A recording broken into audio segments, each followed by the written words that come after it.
Hey, did you know that more than 90% of our viewers listen every night but haven't subscribed yet? If you enjoy these gangster sleep stories, don't forget to subscribe and hit the notification bell. It's completely free and helps us keep these underworld tales alive. Now, get comfortable, unwind, and drift into tonight's story. The night settles over the silent empires, where ambition burns quietly and danger follows close behind. Tonight, we turn to Salvatore Testa, the young, fearless rising star whose sharp instincts, bold confidence, and unrelenting drive marked him as a future power in Philadelphia's underworld. His life wasn't built on patience alone, but on calculated risks, restless energy, and a reputation that grew louder even when he spoke softly. Before we begin, tap that like button. We're aiming for 100 likes tonight, and share your city and the time you're listening in the comments. Your support keeps these whispered stories alive in the stillness of the night. Now lean back, breathe slow, and let the story of Salvatore Testa guide you deeper into the quiet. On a warm evening in September 1984, a car slipped quietly along a lonely road in New Jersey. Inside sat a young man in a neat suit, dark hair brushed back, hands still restless even when folded in his lap. He was only 28, but everyone in Philadelphia's underworld knew his name. Some whispered it with fear. Others said it with a strange, grudging respect.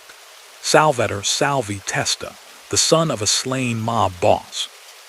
The athlete who ran miles before dawn, then spent his nights in smoky back rooms where bets were taken and decisions were made that could change lives forever. People said he was the future of the Philadelphia crime family, the crown prince, who would one day rule a powerful organization that had its hands in gambling, loans, and construction rackets from South Philly to the rising casinos in Atlantic City.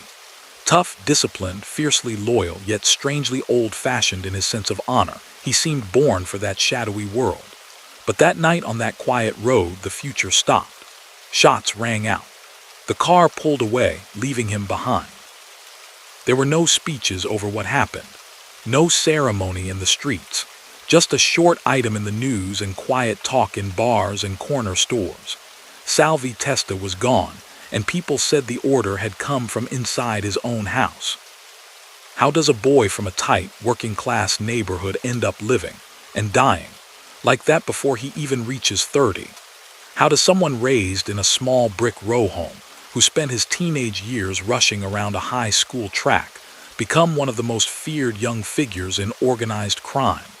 To understand the end, you have to go back to the beginning. Back to a narrow block in South Philadelphia, where the smell of tomato sauce drifted from open windows and old men argued over cards on milk crates, while behind some of those doors, another kind of business was being quietly arranged. Salvatore Testa was born on September 18, 1956, into a world where everyone seemed to know everybody else, and most people knew your business whether you liked it or not. Neighbors watched kids from stoops, mothers leaned from second-floor windows to call them in for dinner, and the parish church set the rhythm of the week. But there was also another layer to that neighborhood, a network of men who met in bars, social clubs, and back rooms, handling money that didn't go through banks and solving problems that never saw a courtroom. His father, Philip "Chicken Man" Testa, was one of those men. To most people on the block, Phil was a heavy-set man with a slow, lumbering walk and a serious face. He owned property. He lent money. He spent hours in coffee shops talking in low tones with other men in dark suits. He wasn't loud or flashy. He had no need to be. In the world of the Philadelphia mob, Phil was already respected. For years he had worked under Angelo Bruno, the quiet, calculating boss who kept violence low and profits steady. Bruno's way was simple: stay out of the newspapers, avoid chaos, and keep everyone earning. Under him, the family focused on gambling, loan sharking, and labor unions. No wild shootouts, no big public scenes. That suited Phil just fine. Inside the Testa home, though, life tried to look ordinary. Salvatore went to school, ran with other kids on the block, and came home to family dinners. He watched his father come and go at strange hours but didn't see shouting or drunken rages. The danger in Phil's life was mostly hidden from his son's eyes, locked behind the closed doors of bars, offices, and parked cars where business was discussed. Yet even as a boy, Salvi could feel that his father was not just another man on the street. People stepped aside for him. They dropped their voices when he passed. When Salvi walked next to him, he felt that respect land on him as well. From an early age, Salvi was different from a lot of the young men who hung around corners. He was disciplined, almost intense. Slender and wiry, he poured his energy into sports, especially running. In high school, he became a serious distance runner, pushing himself to go farther faster. It wasn't just exercise for him. It was a test of will. Up before dawn, pounding the pavement in the chilly air, he learned how to ignore pain, how to keep his focus on a goal even when his body begged him to stop. That focus would serve him later, in a far harsher arena. Teachers remembered him as quiet, polite, not a troublemaker in class. He wasn't one of those kids always starting fights in the schoolyard. If anything, he seemed mature beyond his age, watchful, picking up more than he let on. But while he ran for his school, his weekends and after-school hours often brought him back to the family world. He swept up in a barbershop, learned to cut hair, and listened as older men came and went, dropping hints about bets, debts, and favors owed. The barber chair and the back room both became classrooms of a very different kind. As Salvi moved into his late teens, 2 tracks in his life ran side by side. On one track, he was just another South Philly kid, going to school, cutting hair, hanging out at the shore in the summer.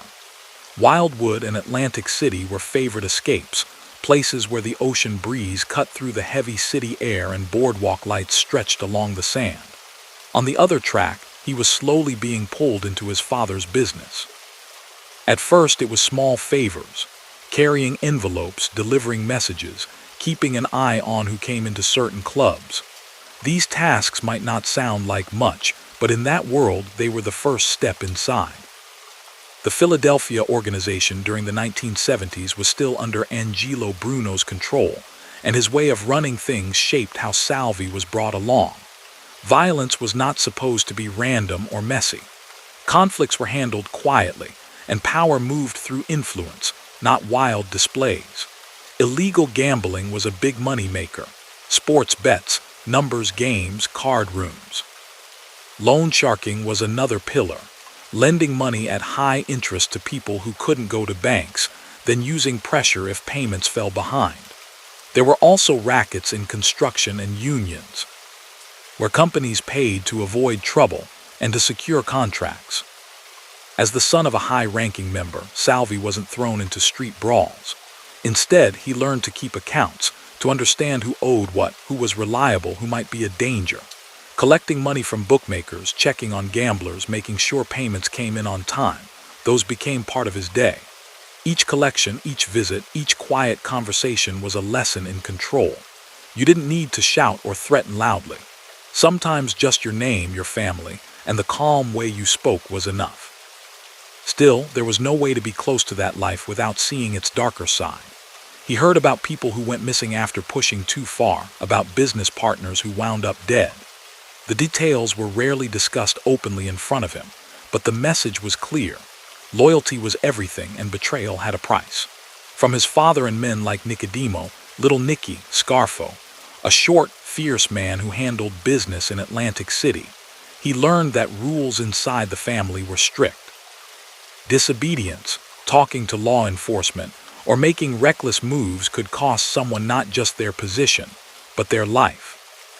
As the 1970s drew to a close, the outside world began to change in ways that would reshape everything for the Philadelphia mob, and for Salvi. Atlantic City, once just another aging seaside resort, started to transform after casinos were legalized. Suddenly, there was a brand new stream of potential income.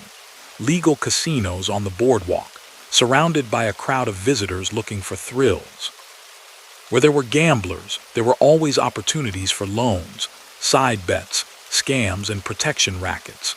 Men like Scarfo, who had long been based there, saw their power grow. For someone like Salvi, still a young man but already trusted, Atlantic City became both a testing ground and a gateway to greater influence.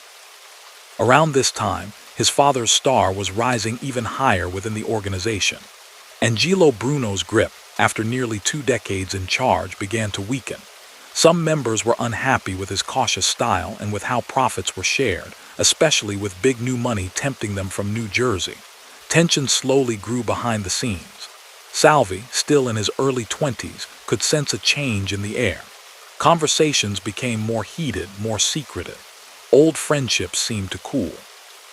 Even if no one spelled it out for him, he noticed that the once stable house Bruno had built was starting to show cracks.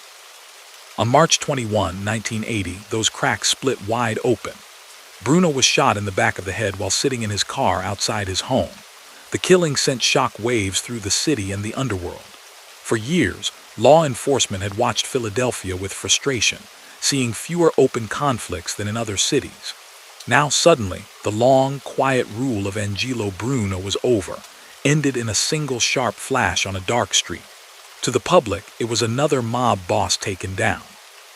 To Salvi, it was the start of a new and dangerous era that would pull him deeper into the center of power.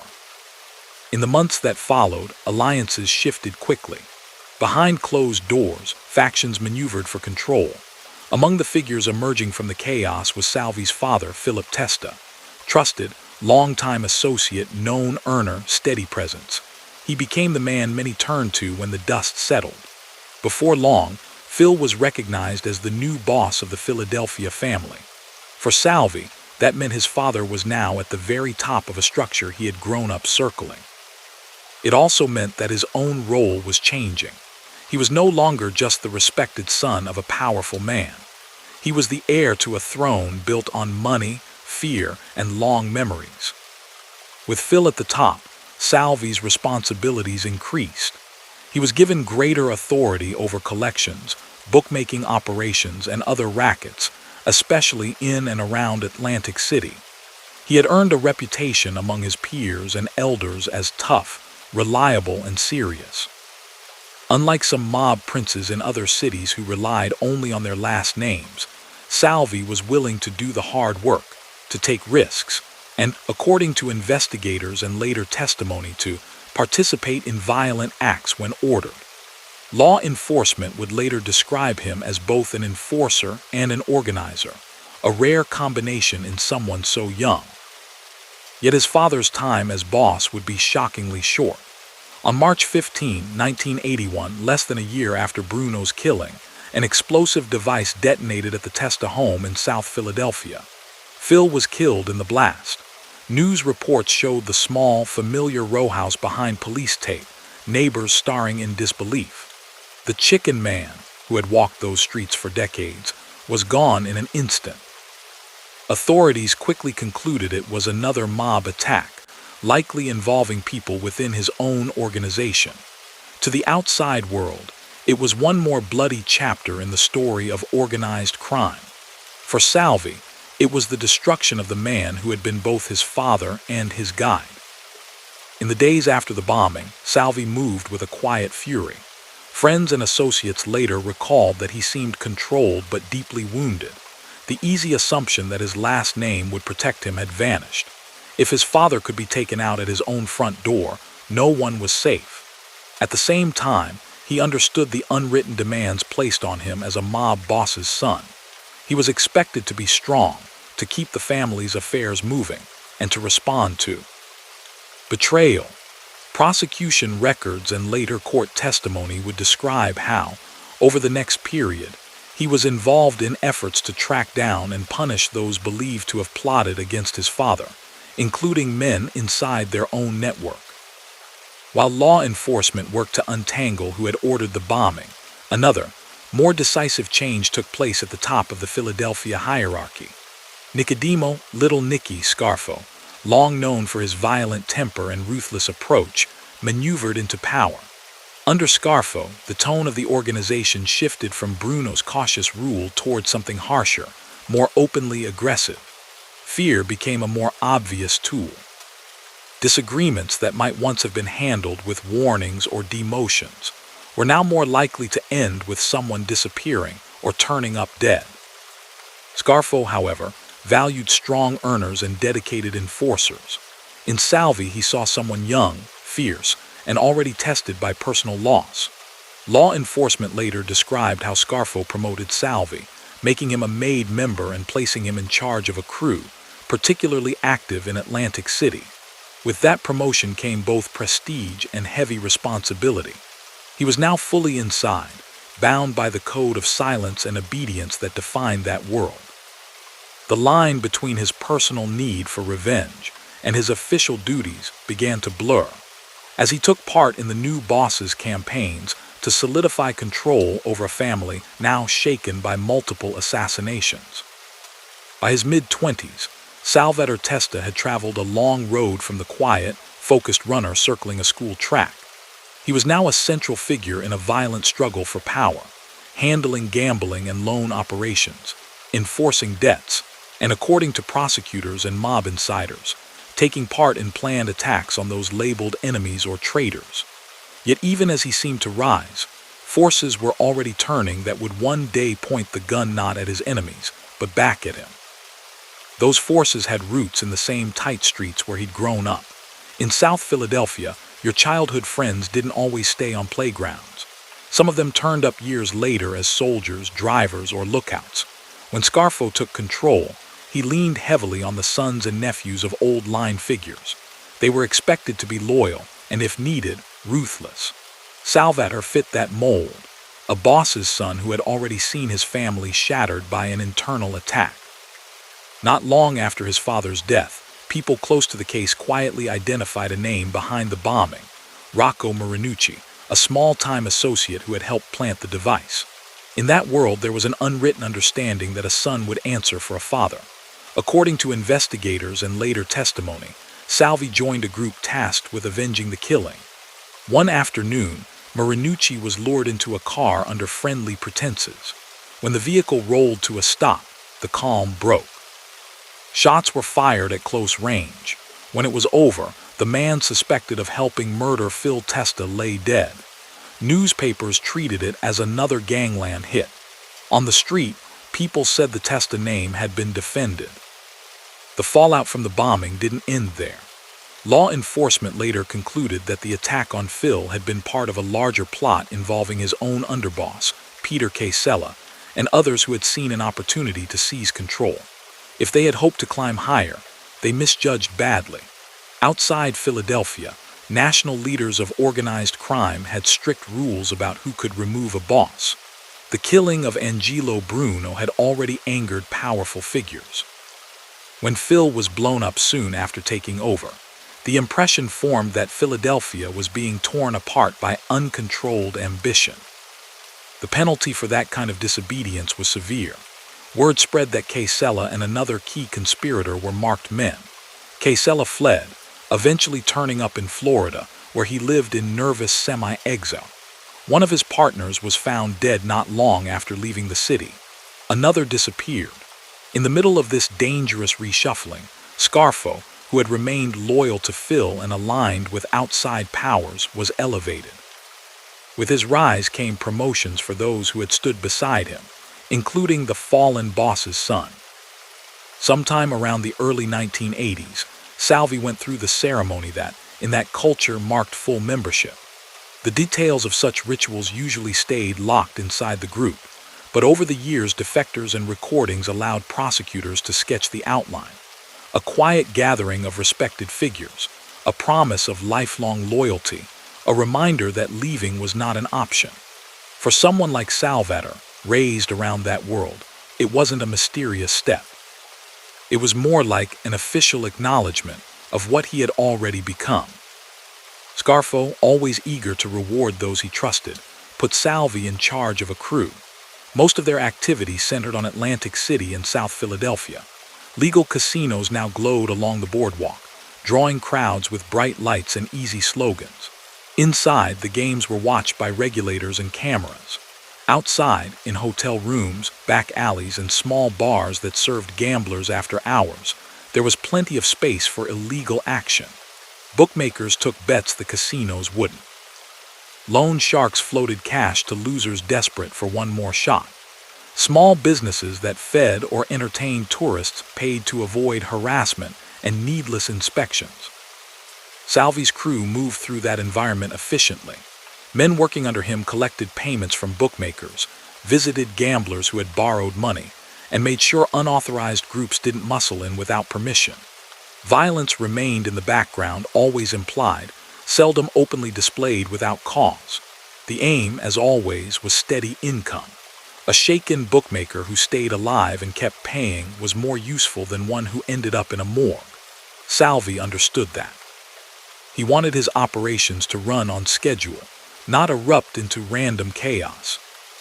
Investigators who watched him during those years described a man who seemed almost out of place in the noisy, swaggering atmosphere of some hangouts. He cared about his appearance, wore his suits pressed, and kept his hair trimmed as neatly as it had been when he worked in a barbershop as a teenager. He didn't lean on a bar all day or brag loudly. He kept late hours, yes, but he avoided narcotics, didn't make a fool of himself with alcohol, and remained disciplined about his body. People who dealt with him noticed that he still ran, still lifted weights. Even as his life became more dangerous, he stayed committed to physical training, as if the track star inside him refused to surrender completely. That discipline carried over into how he handled business. When he visited someone who owed money, he tended to speak quietly, using calm words that carried sharp meaning. If a bettor had fallen a little behind, there might be a schedule worked out. If someone showed signs of disappearing or playing games, the tone hardened. Associates recalled that he did not enjoy pointless cruelty, but he also did not hesitate when he thought firm action was needed. In the underworld, a leader who looked the other way at repeated disrespect risked losing everything. Salvi wasn't about to let that happen. Long before Scarfo came to power, however, Salvi had already taken part in violence beyond the revenge for his father. One of the most talked about cases involved the 1979 killing of Vincent Falcone, a businessman who had been close to Scarfo in Atlantic City. Falcone had drifted into disfavor. Words were said that the volatile future boss took as insults, and suspicions grew that Falcone might cooperate with authorities. According to later court documents and testimony by former insiders, Scarfo decided the man had to go. A small group, which included a young Salvatore, carried out the order. Falcone was lured to a property, confronted, and shot. The killing didn't lead to charges at the time, but it entered law enforcement files as one of the early signs that the quiet barber's son was becoming a trusted participant in serious acts. The early 1980s brought another major conflict that drew Salvi even deeper into bloody internal struggles. Heir, the hunchback, Nicodemo, an older figure who had made his bones under previous regimes, refused to accept Scarfo as legitimate leader. Nicodemo controlled lucrative gambling and drug corners, and believed he had not been treated fairly under Angelo Bruno. He had no interest in turning over his income streams to a man he saw as a hot-headed outsider. The result was an ugly, drawn-out war inside the broader Philadelphia network. Suddenly, instead of focusing solely on bookmakers and card rooms, Salvi and his peers were assigned to hunt other men who carried the same badges of membership they did. Cars were followed through darkened streets. Houses were watched day and night. Ambushes were planned. Over the 2-year struggle, more than one man was left dead or seriously wounded as both sides traded attacks. One high-ranking Scarfo ally, Frank Monti, was shot down outside his home, a brazen strike that enraged the boss and stiffened his resolve to crush Nicodemo's faction completely. That fight, Salvi became one of Scarfo's most active field captains. Younger soldiers looked to him for guidance. He laid out plans, assigned vehicles and positions, and according to later court testimony, sometimes joined in the shootings himself. There were attempts that failed when targets spotted trouble and drove off. There were nights when his men sat shivering in parked cars, waiting for someone who never appeared, and there were successful attacks where a rival never made it back through his front door. Residents of South Philadelphia, used to low-key operations under Bruno, began to feel the tension. Shots in the dark, cars speeding away, unexpected funerals. It felt like a different city. Law enforcement, of course, saw opportunity in this turmoil. Surveillance intensified. Agents sat in parked vans, listened through hidden microphones in social clubs, and recorded license plates at funerals. When someone flipped from Ricobene's side and began to cooperate, the government gained a detailed view of the conflict. Transcripts and later courtroom testimony portrayed Salvi as one of the main tacticians on Scarfo's team, an organizer of surveillance and attacks. While Ricobene was eventually arrested and convicted for ordering the killing of Monty, the stories told in court highlighted how central Salvi had become to the day-to-day violence of the organization. Yet despite the mounting evidence and constant attention from investigators, charges never seemed to stick to him for long. He faced arrests related to gambling operations and suspected racketeering, but strong lawyers and the reluctance of witnesses to testify limited what prosecutors could achieve. Cases dragged on, ended in reduced charges, or collapsed. To agents watching from the outside, it was infuriating. To the men on the street, it enhanced his reputation. He was seen as both effective and somehow protected, a man who moved close to danger and kept walking. That aura extended into his personal dealings. People who met him socially in clubs and restaurants often described him as surprisingly polite. He could sit at a table with friends, sip a drink, and talk calmly about sports or family. He tipped well, greeted people he'd known since childhood, and avoided public scenes. A few younger neighborhood kids remembered him slipping them cash for soda or giving a ride to the shore when they were stranded. These gestures didn't erase what he did in his professional life, but they made it harder for some locals to see him purely as a villain. In working-class neighborhoods, lines between good and bad were rarely clean. Still, the reality of his position meant there was always a darker current running under the surface. Debts that didn't get paid, rumors of someone meeting with investigators, business partners pushing for a bigger share. These situations all landed on his desk. Each time, he had to decide how to respond within the rules of the life he had chosen. Sometimes that meant a stern warning, sometimes a beating delivered by his men, and sometimes, according to later accounts, it meant taking part in permanent solutions. With every such decision, he moved farther. From the boy racing around a high school track, and deeper into a role from which there was no retreat. The contrast between his athletic discipline and the violence of his occupation fascinated the detectives who followed his movements. They stood outside his apartment in the early mornings and watched him jog through the streets, focused and steady, even as they built files tying him to multiple killings. He seemed to apply the same mindset to both running and crime. Set a goal, block out distractions, push through obstacles, and never show weakness. Inside the organization, Scarfo saw that focus as invaluable. For a time, he spoke of Salvi as a favorite, praising his toughness and his ability to earn. He even drew him closer through family ties. Salvi became engaged to Maria, a young woman who was both Scarfo's niece and the daughter of another closely connected figure. The match seemed to signal that the boss wasn't just relying on Salvatore.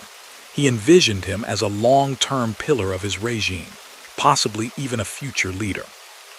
Among older members, people quietly said that if anyone was going to guide the Philadelphia family into a new era, it might be the serious, sharp-minded son of Phil Testa. He had bloodline, experience, and the respect of hard men.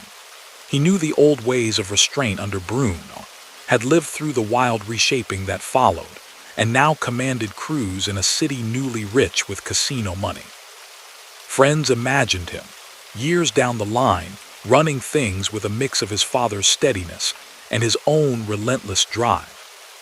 But life under Scarfo was never stable for long. The same boss who praised loyalty tended to see threats everywhere. Suspicions flared easily. Old grudges resurfaced. Minor disagreements twisted into accusations of betrayal. The war with Ricobene had given Scarfo a taste for decisive, often lethal action against anyone he perceived as disloyal. In that climate, even someone as trusted as Salvi was not entirely safe. As the early 1980s moved toward the middle of the decade, quiet cracks began to appear in the relationship between the ambitious young captain and the increasingly paranoid leader above him.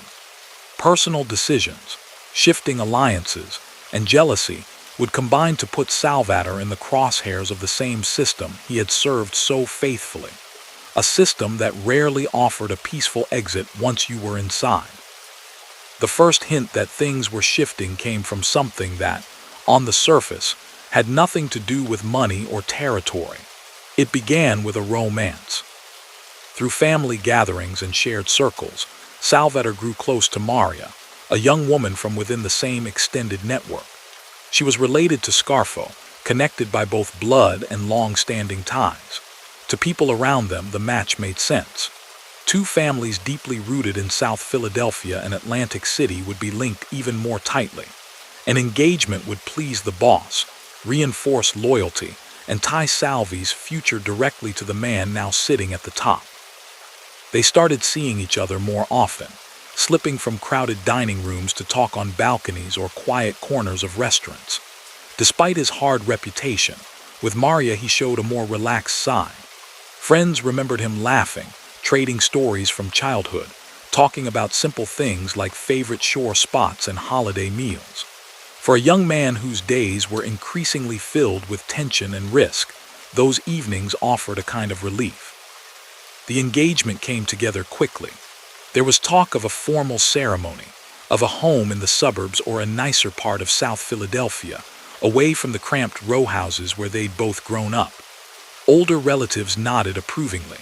To them, it looked like the beginning of a more settled chapter for a man who, not long before, had been riding around all night with armed companions. Scarfo, by most accounts, was pleased.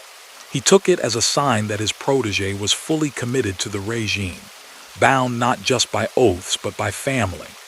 He boasted about Salvi's toughness and discipline, pointed to him as an example for younger men, and let it be understood that this was someone whose opinion mattered at the table.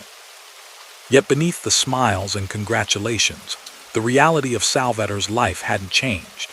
He was still running crews in Atlantic City and South Philadelphia, still dealing with debtors, bookmakers, and rivals. When he came home from late-night meetings or tense visits to stubborn borrowers, he carried that weight with him.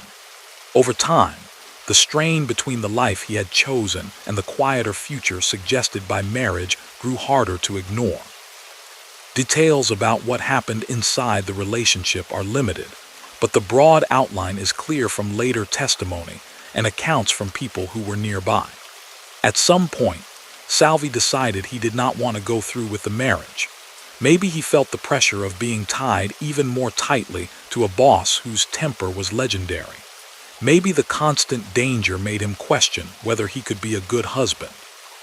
Maybe the emotional walls he had built after his father's death made it hard to imagine real domestic peace. Whatever his reasons, he chose to end the engagement. In most families, a broken engagement is painful but private. In their world, it was much more than that.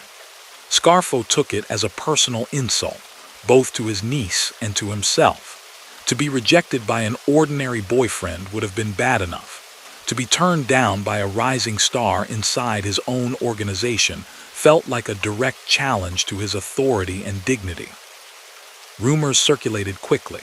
Some said Scarfo called Salvi ungrateful behind closed doors. Others claimed he accused him of acting like a boss before his time. Whether all the whispered stories were true or not, the impact was real. A chill settled over a relationship that had once seemed unshakable.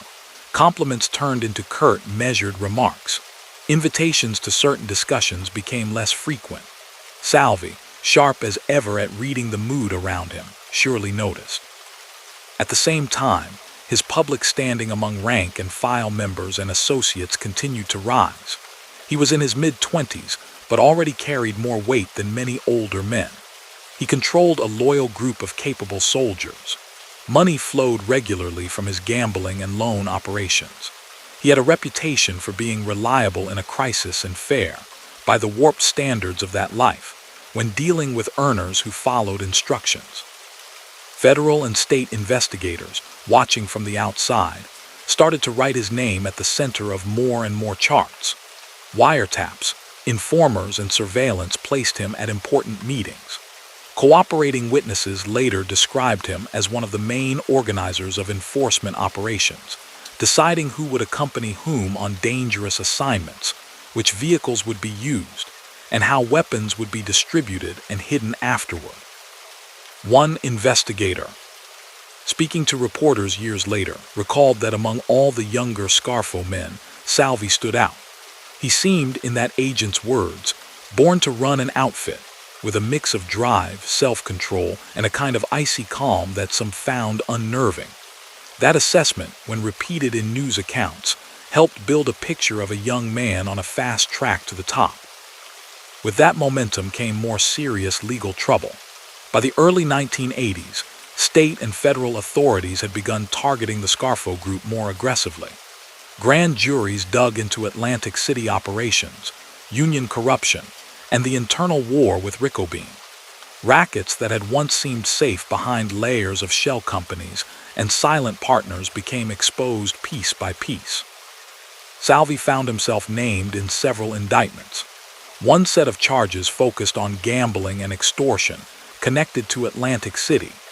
Prosecutors alleged that he and others used threats to control bookmakers, skimmed from various hustles around the casinos, and pressured legitimate businesses into paying regular sums for protection and labor peace. Another group of charges dealt with violent acts, planned shootings, attempted killings, and completed murders tied to the struggle for control after Bruno's death. Among the incidents later laid at his feet were the killing of Vincent Falco, whom Scarfo believed had both insulted and endangered him, the slaying of his father's suspected bomber, Rocco Marinucci, and participation in attacks during the Nicodemo conflict. Cooperating mobsters described him as present at planning sessions, sometimes as a direct shooter, other times as a driver, lookout, or field commander who placed others and gave the signal. It is important to remember that in court, even notorious figures are entitled to a defense, and not every accusation turns into a conviction. Some cases against him never reached trial because of his death. In others, evidence was contested. But whether proven in a legal sense or not, the picture painted by former allies who later turned witness was consistent. By his mid-20s, Salvatore was deeply involved in a series of violent operations aimed at silencing perceived enemies, enforcing debts, and securing Scarfo's rule. Behind each of those operations were families whose lives were permanently altered, parents who buried sons, children who grew up without fathers, spouses who waited for loved ones who never came home. Newspapers tended to use a few lines to describe those losses, focusing more on the criminal intrigue than on the quiet grief that followed. Yet those empty seats at dinner tables were part of the legacy of every order carried out by men like Salvi, whether or not they ever faced sentence for each act. Despite mounting investigations, the young capo maintained his habits. He continued to train physically, hitting the roads at odd hours or visiting small gyms when few people were around. Some nights, agents would see him emerge from a club late, then be out jogging at dawn as if restless energy drove him forward. That constant motion gave him an edge on the street. It was hard to catch him off guard, and he seemed capable of going long stretches without visible fatigue. Within his circle, he tried to project steadiness. Younger associates saw him as firm but not reckless. He expected money to be delivered on time, but if someone had a legitimate problem, a family illness, a sudden setback, he sometimes allowed temporary relief, so long as the person didn't lie or stall. Those small displays of flexibility helped keep his network functioning. People feared him, but some also respected him in a way they did not respect certain older figures who, in their eyes, had grown lazy or cruel. That combination of popularity, youth, and capability did not go unnoticed by Scarfo. The same qualities that made Salvi valuable also made him, in the eyes of a suspicious leader, potentially dangerous. Whispered comments from jealous or fearful rivals only intensified that unease. Some suggested that Salvi talked too much with people outside Scarfo's tightest circle. Others claimed he was starting to think of himself as a future boss, pointing to his growing crew and his independent decisions within his zones of control. Whether those complaints were entirely true or exaggerated by men hopping to move up by tearing someone else down, they fed into a pattern already present. Scarfo had a long history of turning on people who had once been close to him. Under pressure from ongoing investigations, his temper and anxiety sharpened. Each arrest, each headline, each rumor about informers inside the family made him look harder at those around him. The broken engagement remained a sore memory. Instead of fatting, it became a constant reminder that Salvi had walked away from an arrangement the boss had publicly endorsed. In a culture that placed enormous value on perceived respect, especially toward leaders, that decision looked less like a personal matter and more like an open wound. Scarfo, according to later testimony by former insiders, brought it up repeatedly, using it as an example whenever he wanted to question Salvi's judgment or loyalty. For his part, Salvatore tried to keep his focus on business. He couldn't undo the past, and he knew better than to argue directly with Scarfo over personal resentments. So he kept collecting, kept running his crew, kept making sure the flow of earnings never stopped. He met with bookmakers in dim offices, went over numbers on yellow pads, and checked in with men placed in charge of various corners of the operation. On the streets and in the clubs, he still looked very much like the rising power he had been for several years. But the mood had changed. Conversations that once felt relaxed now carried a faint tension. Some of his closest contacts, men who had been with him through the Ricobene conflict, began to hedge their bets, being careful not to be seen as too close to anyone who might fall out of favor. Long-time friendships inside such an organization were always fragile, but in those years they seemed more so than ever. Meanwhile, the broader landscape kept tightening. Across the country, government efforts against organized crime had entered a new phase. Powerful laws aimed at dismantling entire structures, not just jailing individual bookmakers or loan collectors, gave prosecutors more leverage. Wiretaps captured conversations once thought safe behind closed doors. The cooperation of a single insider could now bring down a whole network. In Philadelphia and New Jersey, that pressure was felt intensely. People connected to the Scarfo group started to flip when they faced long sentences. Some of the same younger men who had ridden alongside Salvi on certain missions chose, when arrested, to talk instead of keeping silent. As their statements piled up in government offices, a thick, troubling outline of his activities formed on paper. Within the organization, each new rumor about someone cooperating sparked fresh waves of suspicion. Eyes turned from one familiar face to another, looking for signs of weakness or betrayal. Under those conditions, a leader already inclined to see threats everywhere could easily be persuaded that even trusted lieutenants might someday go their own way. By 1984, then, Salvatore stood at a strange crossroads. On one side, he remained a feared and admired young captain, earning serious money, controlling important territory, and widely regarded by police and peers alike as potential long-term leadership material. On the other side, the man above him had grown increasingly bitter over personal slights, uncomfortable with his popularity, and worried about the growing storm from law enforcement. The habits that had driven Salvi since youth, pushing forward, refusing to show weakness, handling challenges head-on, had brought him to that point. But in an environment where power often turned inward and ate its own, those same qualities now put a target on his back. He might have sensed some of this, reading the shift in tone, feeling the slight changes in how doors opened and who greeted him first. Yet the full extent of the danger gathering around him, within his own ranks, would only become clear when it was far too late to change course. By 1983, the air around South Philadelphia and Atlantic City felt heavy, even to people who had nothing to do with hidden back rooms or coded phone calls. Murders connected to the underworld had become more frequent. Men who once strolled confidently down familiar blocks now glanced over their shoulders. The long, mostly quiet years under Angelo Bruno were gone. In their place stood a climate shaped by Nicodemo Scarfo's temper and the growing reach of federal law. In that atmosphere, Salvatore moved like someone used to carrying a load others couldn't see. He still ran his long routes before sunrise, sneakers slapping against cracked sidewalks while most of the neighborhood slept. After that, the day turned into a blur of meetings, collections, and calls. 1 hour he might be in a South Philly coffee shop, leaning over a small table while an older bookmaker slid him an envelope. An hour later, he could be on the road to Atlantic City, heading for a hotel suite where another group of earners waited to report.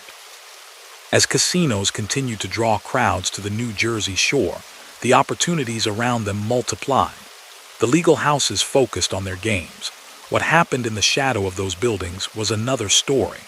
Independent bookmakers took wagers on sporting events that had nothing to do with roulette or blackjack.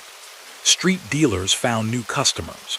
Contractors fought for a piece of all the building and renovation swirling around the boardwalk. Into all that stepped the Scarfo organization, determined to take a share. Salvi's crew played a key role in overseeing many of those efforts. Court records and later testimony linked him to extortion of small businesses near casino districts, protection arrangements with independent bookmakers, and pressure on union figures who controlled construction jobs and maintenance contracts. The message delivered to targets was usually simple: cooperate and things will go smoothly, resist and problems will follow. Sometimes those problems took the form of slow payments, delayed deliveries, or picket lines suddenly appearing in front of a project. Other times they were more direct.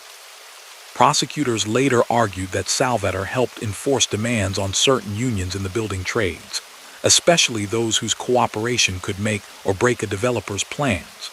While not the only figure involved, Scarfo reserved key union relationships for himself and his closest relatives. Salvi was trusted to handle delicate discussions, and when needed, follow-up visits that left no doubt about expectations. Those actions rarely made headlines at the time. They unfolded in boardrooms, bars, and back offices, invisible to the tourists' feeding machines on casino floors. But law enforcement saw enough to know that behind the neon, a dangerous network operated. Federal agents monitored union meetings, placed hidden microphones in hangouts, and tracked the flow of money out of certain companies. More and more, the same names kept appearing in their notes: Scarfo, Leonetti, Merlino, Pungater, Caramandi, and Testa. Alongside these financial schemes ran a stream of violent incidents. People suspected of withholding money, lying about their earnings, or considering cooperation with investigators often found themselves under surveillance by their own side. Cars followed them. Strangers lingered on corners near their homes. Trusted friends suddenly asked unusual questions. Accounts given years later by former Scarfo associates painted a picture of Salvi as both planner and participant in several such operations. He was described attending meetings where names were put on lists, routes were mapped, and roles were assigned. Some targets survived attempted ambushes by pure luck, a delayed errand, a last-minute change in plan. Others did not. Each death sent its own message through the ranks, reminding everyone what happened to those regarded as weak links. While investigators believed he participated directly in certain killings, they also saw his hand in preparations and clean-up. A car used during an attack might be hidden in a garage owned by a friend. Weapons could be passed from one custodian to another before ending up at the bottom of the river or cut apart. People in that life learned never to leave anything in the same place for long, and Salvi, with his organized habits, was well suited to that kind of careful movement. Despite everything swirling around him, he continued to present a composed exterior in public. In restaurants he favored, he greeted staff by name. He paid tabs without counting the change. At weddings and christenings, he showed up in a sharp suit, exchanged hugs with relatives, and posed for photographs that, decades later, would surface in news reports about the Scarfo era. To many in the wider community, he looked like any other successful young man from the neighborhood, only slightly more guarded. Inside the organization, however, his success and composure fed a dangerous perception. Some members had lived through several changes in leadership. They had seen how quickly a popular, effective underboss or captain could become a target the moment the man at the very top felt insecure. As rumors about Scarfo's unease with Salvi spread quietly from table to table, a few older figures began advising their own sons and nephews to keep a respectful distance, just in case. Part of that unease came from the engagement that never reached the altar. Scarfo reportedly brought up the subject more often as time passed, usually when discussing loyalty and respect. He portrayed the broken promise to his niece as more than a personal slight. In his telling, it was a sign that Salvi thought he could ignore the wishes of the man who had raised him up. Even those who thought the boss was overreacting kept that opinion to themselves. In their world, disagreeing with Scarfo's read on anything, especially something this raw, could be hazardous. Another part of the tension came from the way outsiders began to talk about Salvatore. Journalists following organized crime trends heard investigators describe him as an heir apparent, a prince of the Philadelphia underworld. Articles speculated that if Scarfo were ever jailed or removed, the disciplined, young capo might be a natural successor, especially with the legacy of his father behind him.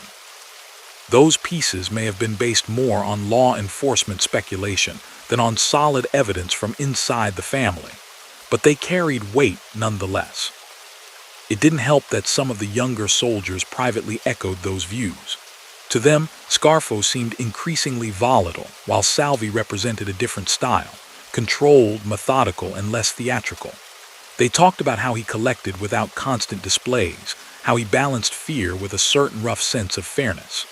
Those conversations were quiet, never shouted across a room, but in an organization built on gossip and survival, they had a way of traveling. Scarfo learned of such talk, or at least heard enough fragments to convince himself it was real.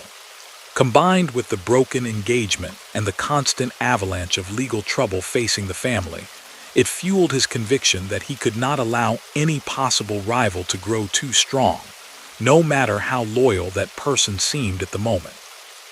Years later, when one of his closest relatives agreed to cooperate with federal prosecutors, those suspicions were described in court. According to that testimony, Scarfo sat with his nephew, underboss Philip Leonetti, and explained that Salvatore had to be removed. He claimed that the younger man had become too big and suggested, without offering clear proof, that he might one day make a move for the top spot. Leonetti later told jurors that he disagreed, that he felt Salvi posed no threat, but that arguing with Scarfo had never changed his mind before.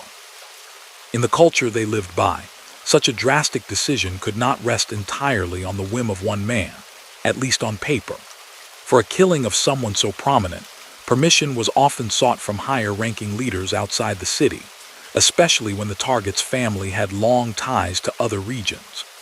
Testimony years later indicated that Scarfo reached out to influential figures elsewhere, framing the situation as a matter of discipline and survival.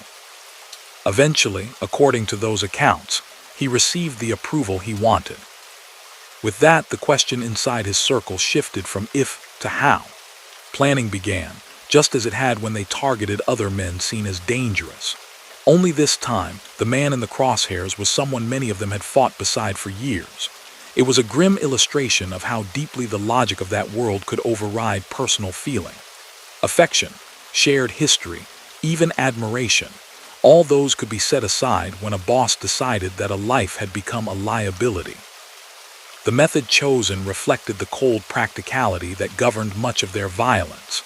Salvi was to be lured into what he believed was a routine meeting, away from busy Philadelphia streets, somewhere quiet enough that the sound of gunfire would not bring immediate attention. New Jersey, with its network of back roads and industrial stretches, offered many such spots. A close associate would invite him for a ride, giving no hint of danger. Once he was in the car and the moment felt right, the deed would be done. In the late summer of 1984, the plan moved from talk to action. On September 14, he agreed to meet, thinking, as he had countless times before, that this was another drive to discuss business, check on a situation, maybe calm a dispute before it grew. It was the kind of outing he had made so often that it barely registered as a risk anymore. His life, after all, was full of similar trips, from one city to another, one parking lot to another, one anonymous side street to the next. The car headed into New Jersey, away from the dense grid of his home turf. At some point along that route, the person sitting near him produced a firearm and fired at close range. Years later, cooperating witnesses would say he was struck in the head, the attack so sudden that he had no chance to react. There were no drawn-out struggles or chases. His life, filled with relentless motion and pressure, ended in an instant in the cramped space of a vehicle he had entered without hesitation. The people who had carried out the order left him near a lightly traveled area, not far from a cemetery. They drove away, leaving his body to be found by strangers. For them, it was simply the final step of a job they had not dared refuse. For the world beyond their circle, it was the end of one of the most talked about young figures in the recent history of the Philadelphia underworld. When news reached South Philadelphia that Salvatore Testa had been found dead in New Jersey, the reaction mixed shock and grim resignation. Some had warned for months that Scarfo's growing distrust might lead to such an outcome, but even those who had predicted trouble were stunned by how final it was. The idea that a man so close to the boss, so well regarded by soldiers and associates, could be eliminated on internal orders drove home a lesson everyone already knew on some level. In that life, no one was ever truly safe. Newspapers reported the discovery of a body, then quickly connected the name to earlier stories about a rising mob figure. Articles pointed out his youth, only 28, and his background as the son of a killed boss. Commentators noted the symmetry: father murdered in an explosion near his doorstep, son cut down not long after reaching a position of power under the next regime. For the public, it looked like yet another cycle of revenge and betrayal. For agents who had spent years tracking his movements, it closed one chapter but opened another set of questions. On the streets, speculation about who had ordered the killing began almost immediately. Some suspected outside enemies. Others, more cynical or more informed, quietly concluded that the hit could not have occurred without sanction from Scarfo himself. Still, in those early days, few dared say that aloud in any place where such words might reach unfriendly ears. It would take time, arrests, and the courage of former insiders sitting in witness boxes before the full story of why and how the young prince of South Philadelphia was cut down would begin to emerge. Word of his death spread the way news always traveled in South Philadelphia, quicker than any broadcast, passed from stoop to stoop, from deli counter to bar stool. Someone had heard from a cousin in law enforcement, someone else from a friend at the morgue. By midday, people who hadn't seen a newspaper yet already knew that a body found in New Jersey belonged to Salvatore Testa. At first there was confusion. Some insisted the report had to be wrong. Others, thinking of the many men he'd outlasted, said he would show up laughing in a day or two, saying it was all a mistake. But as the hours passed, doubt fell away. Relatives traveled to identify him. Quiet visits were made to his mother. The block where he'd grown up drew its curtains. The press framed his killing as another chapter in Philadelphia's ugly mob war. Articles reminded readers that his father, Phil, had been slain just a few years earlier, that both men had once walked those same narrow streets as unremarkable boys long before their names appeared in crime reports. Photographs of Salvi in tailored jackets ran alongside older images showing a younger, heavier Phil standing outside the family row house. Journalists reviewed the public record as they understood it. They noted that Salvatore had long been called a rising power, accused of taking part in several unsolved murders, and named in indictments involving gambling, extortion, and racketeering. They mentioned his role in Atlantic City's underbelly, where illegal loans and side bets flourished near casino lights. They pointed to his suspected involvement in the fatal shooting of Vincent Falcone, the revenge hit on Rocco Marinucci, and violent attempts during the war against Harry Riccobene's faction. Most of those acts had not led to final convictions before his death, but his name appeared repeatedly in grand jury documents and investigative files. On the day of his wake, the funeral home filled quickly. Long black cars and modest sedans lined the block. Men who had made money with him, argued with him, or taken orders from him stood shoulder to shoulder. Some old neighbors came too, not because they approved of what he'd done, but because they remembered the boy who once sprinted up their street or swept hair from the floor of a barbershop. Inside, the atmosphere carried the heavy mix of shock, anger, and practiced calm that often surrounded such services. A rosary lay near the casket. Whispered Hail Marys mingled with low conversations about who might have arranged the killing. Faces familiar to federal agents appeared one after another.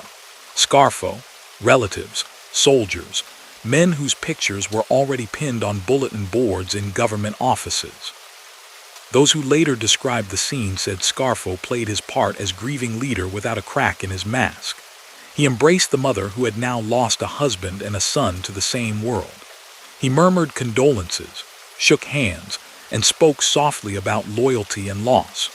Pallbearers carried the casket through a crowd that spilled onto the sidewalk, crossing themselves as it passed. From a distance, it looked like any other funeral for a young man taken too soon, but everyone present knew this was no accident on a highway or sudden illness. The church service that followed repeated familiar prayers about mercy and forgiveness. A priest spoke about the mystery of life and death, avoiding direct references to the life Salvatore had led. Relatives dabbed their eyes. Outside, reporters waited with notepads, jotting down license plates, faces, and brief comments from anyone willing to talk. Most mourners kept their heads down and walked past in silence. After the burial, the city returned to its ordinary routines on the surface, but underneath, a subtle shift had begun. The operations he'd controlled, the gambling routes, the loan books, the union contacts he managed, could not sit empty. Men who had been his subordinates were summoned to new meetings. Some were reassigned to other captains. Others fell under the direct supervision of Scarfo's closest relatives. In that world, territory never stayed vacant long. For several of those younger men, the message was stark. If a figure as strong and well-connected as Salvi could be removed, what protection did they really have? A few began to think quietly about exits they would never have considered before. Most simply tried to keep their heads down and do as they were told, hoping not to draw any attention. Investigators observed all this with a mixture of frustration and grim satisfaction. They had spent years building cases that included Testa as a central player. Now, before they could put him on trial for the full range of charges they were preparing, he was gone. Some pending counts against him would simply vanish from the dockets. Yet his death also reinforced a pattern they had been trying to prove. The Philadelphia organization under Scarfo not only preyed on outsiders, it turned its guns inward with increasing frequency. Agents and prosecutors went back through old files with renewed urgency. They re-examined every instance where his name appeared next to unexplained violence or economic pressure. In doing so, they pulled together a fuller record of his years in the shadows. They charted his early role as a collector under his father and mentors in Atlantic City, where he gathered payments from bookmakers who took bets on football, basketball, horse races, and boxing. These weren't friendly neighborhood pools. They were business ventures with serious sums at stake. When bettors fell behind, he or his men visited them, reminding them of their obligations. While many of those encounters ended with quiet agreements, some turned rough. Files included reports of beatings, damaged property, and sudden changes in behavior among habitual gamblers after unannounced visits. They noted his name in investigations into loan sharking, where desperate people borrowed at high interest from underground lenders. The pattern was steady. Someone in trouble got cash they couldn't secure from a bank, thinking they could pay it back quickly. When that proved impossible, interest ballooned. Missed installments brought knocks on the door, late-night calls, and occasionally physical intimidation. Salvi's crew, according to informants, was often responsible for collecting on those debts. They traced his connection to construction and union schemes tied to both Philadelphia and Atlantic City. In some cases, contractors reported feeling compelled to hire certain firms for concrete work, trucking, or site cleanup, fearing that turning down those bids would invite labor disruptions or vandalism. Materials arrived late, mysterious accidents slowed progress, or picket lines appeared at key moments. Even when no direct threat could be proven, the pattern suggested coordinated pressure. He appeared again in account after account of violent episodes. Beyond Falcone and Marinucci, cooperating witnesses later linked him to the planning of attempted hits during the Riccobene conflict. They described him assigning shooters, arranging safe houses, and setting schedules. Some ambushes went off as designed, leaving rivals dead or wounded.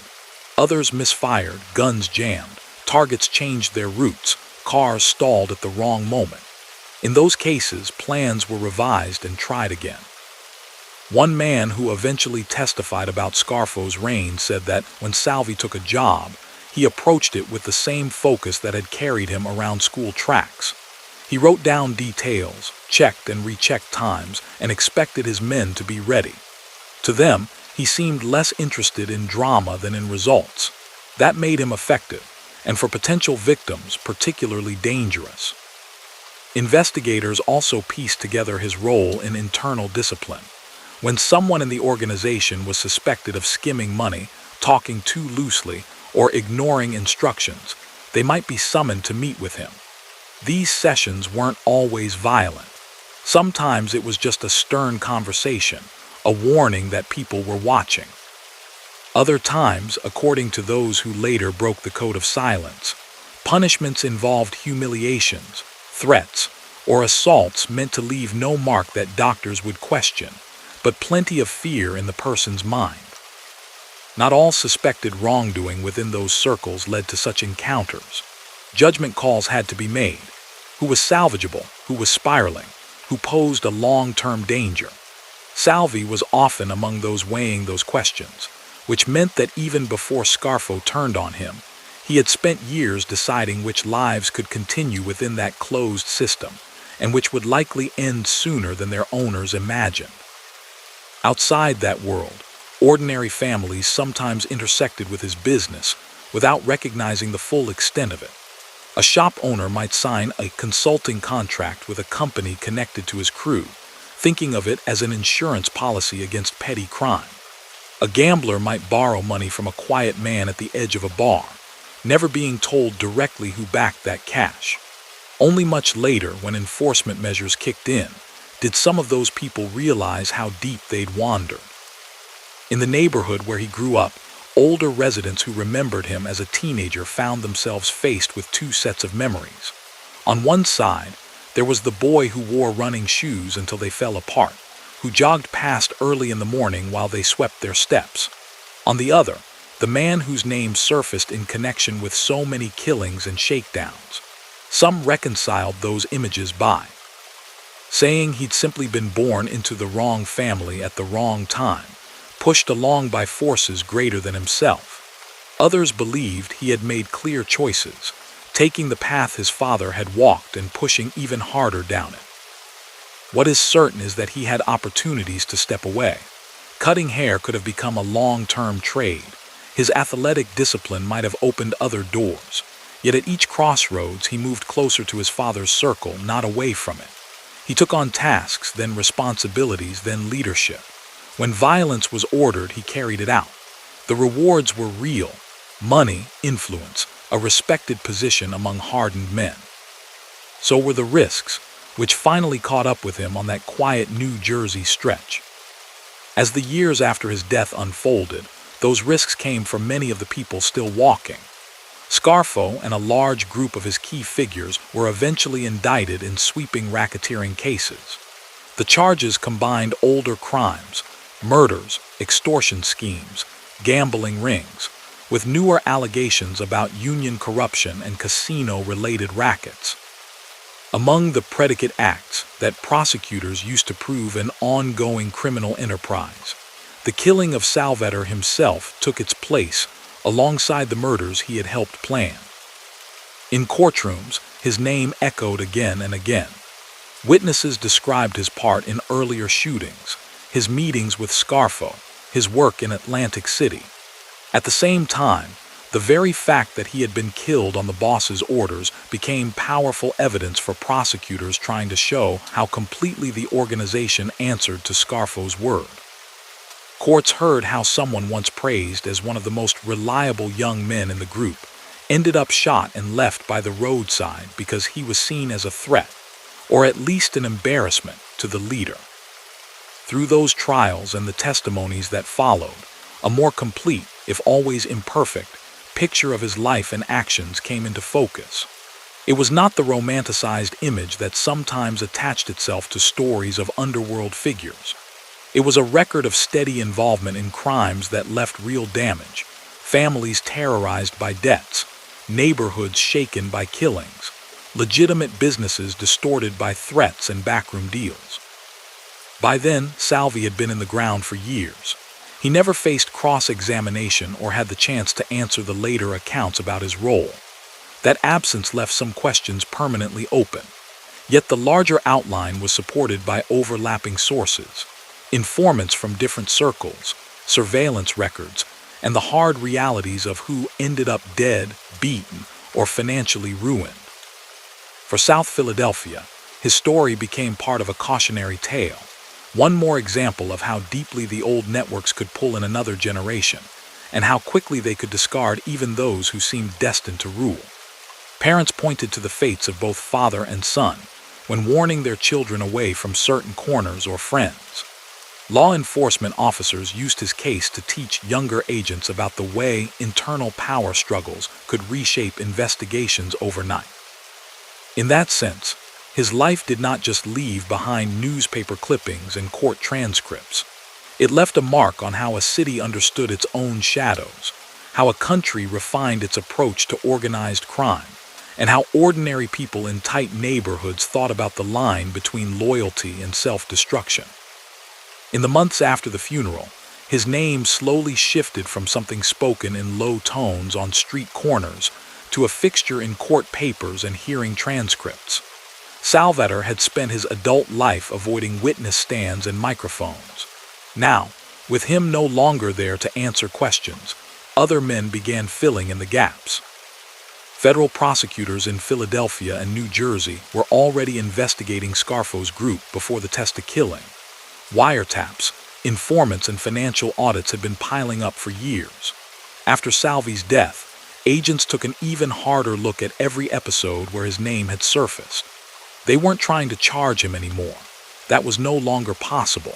Instead, they wanted to understand how the organization had functioned and how best to dismantle what remained. One by one, former insiders began to cooperate. Some flipped after being confronted with long potential sentences. Others saw that Scarfo's willingness to eliminate even trusted people meant loyalty might not be rewarded with anything but a shallow grave. Among the most important of these cooperators was Scarfo's own nephew and underboss, Philip Leonetti. Leonetti knew Salvi well. They were close in age, had fought on the same side during the Riccobene conflict, and had sat together at countless meetings in Philadelphia and Atlantic City. In the late 1980s, when he chose to work with federal investigators, he brought with him a detailed memory of conversations, plans, and scenes that had never appeared in any official record. Sitting in interview rooms and later in court, he described not only the decision to kill Salvatore, but also the crimes they had committed together years earlier. Those accounts, backed by other witnesses and surveillance, created a clearer picture of specific incidents long known only in outline. The killing of Vincent Falcone was one of the first major acts to emerge from that testimony. Falcone had been a builder and small-time operator in Atlantic City, friendly with Scarfo during the years when casino construction and renovation offered steady work. Over time, disagreements over money and perceived disrespect poisoned that relationship. Scarfo became convinced that Falcone might turn against him, either by switching allegiances or by talking to law enforcement. According to Leonetti and other sources, a decision was made that Falcone had to be removed. Salvi was chosen as one of the key participants. They lured Falcone to a property near the shore under the pretense of discussing business. Inside, a small group waited, including Scarfo, Leonetti, and Testa. Once Falcone arrived, the meeting turned deadly. Shots were fired at close range. Falcone died there, his body later discovered and chalked up at first to another unexplained underworld killing. For years, no one was charged in that case. Rumors swirled on the streets, but there were no witnesses willing to speak and no physical evidence strong enough to tie anyone in. Only when former participants began talking in detail did prosecutors feel confident outlining who had done what. By then, Salvatore was long gone, but the record, with his name among the shooters, was set down in court documents and sworn statements. The revenge for his father's death followed a similar pattern. When Phil Testa was killed by the bomb outside his row house, the shock inside his circle quickly hardened into a determination to find and punish those responsible. Investigators later concluded that Rocco Marinucci, a low-level associate with connections to rival plotters, had helped plant the explosive device that ended Phil's life. Leonetti and others testified that Scarfo directed them to take care of Marinucci. Salvi, still reeling from his father's murder, was involved directly. They arranged a ride, giving Marinucci no reason to suspect that anything was wrong. Once he was in the car and they were away from crowded streets, he was shot. The killing sent an unmistakable signal, striking at a boss, and by extension at his family, would not go unanswered. Again, no immediate arrests followed. On paper, Marinucci simply joined the growing list of men who had died violently with no witnesses stepping forward. On the street, however, few doubted that the Testa name and Scarfo's authority lay behind the shooting. When Leonetti later recounted the event, he placed Salvatore squarely at the scene, describing him as both motivated by personal grief and committed to carrying out Scarfo's instructions. Other incidents from that period also came into clearer focus through later testimony. During the war with Harry Riccobene's group, several attempted hits were planned and executed against opponents. In one case, a targeted figure survived initial gunfire, staggered into his home, and received medical care in time. In another, a man was ambushed near his residence and did not make it to the hospital. Each attack added to the atmosphere of fear that hung over parts of South Philadelphia and nearby neighborhoods. Witnesses told prosecutors that Salvi frequently took the lead in preparing these operations. He would study the routines of intended targets, when they left home, which routes they drove, where they liked to park, what time lights went out in their houses. He assigned cars and positions to his own men, told them where to wait, and coordinated escape routes. Sometimes he also joined in the shooting itself. Whatever his precise role in each episode, the accounts agreed on one point. He was not a distant overseer but a hands-on participant. Beyond homicides and attempted killings, Leonetti and other cooperators detailed economic schemes where Testa played a central part. In the gambling world, his crew controlled betting lines for various sports tied to specific neighborhoods and social clubs. Bookmakers who wanted the protection of the organization and the right to operate without harassment from rival gamblers paid a share of their profits. Those who tried to stay independent were pressured until they either fell into line or shut down. Loan collections formed another steady source of both income and conflict. Borrowers who fell behind were visited at home or work. Sometimes, according to testimony, Salvi showed initial patience, especially with long-time earners who temporarily ran into trouble. But when someone repeatedly broke promises or tried to disappear, the tone changed. Those encounters could involve threats, damage to property, and in some cases physical force, all designed to bring payments back on schedule. Union involvement also came under scrutiny. Construction projects in and around Atlantic City were particularly vulnerable. Developers needed particular trades on site, carpenters, laborers, truck drivers, to keep schedules. Controlled locals could help ensure a smooth flow of workers or, conversely, provoke delays and walkouts. Witnesses later named Testa among those who attended meetings where arrangements were made. Certain companies would be favored, contract prices would quietly rise, and in return, a portion of the profits would feed back into Scarfo's circle. At times, Leonetti's recollections included small details that stuck with investigators because they showcased Salvi's methodical nature. Before one planned attack, he insisted they take a short drive past the intended scene a day early, just to double-check sightlines and escape paths.